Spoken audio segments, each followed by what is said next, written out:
Prieš 25 metus parodėme pasauliui, kad norime ir galime būti laisvi. Todėl linkiu kiekvienam šią laisvę išlaikyti, saugoti ir mylėti.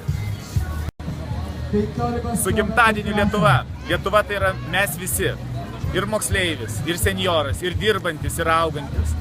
Ir kurkime tą Lietuvą, kurkime tokią, kokią norime.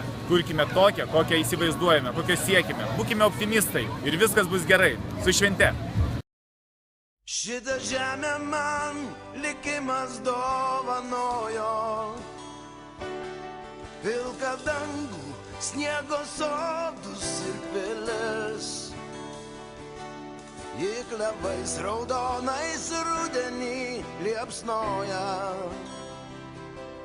ji atvėrus kiekvienam plačiai duris. Kovo 11 yra labai ypatinga šventė Lietuvai. Tai yra Lietuvos nepriklausomybės atkūrimo diena, išsilaisvinimas iš 50 metų trukusios sovietų okupacijos. Šiandien mes minime šios šventės 25-metį. Ir manau, kad pelnytai mes galime džiaugtis iškovotą savo laisvę.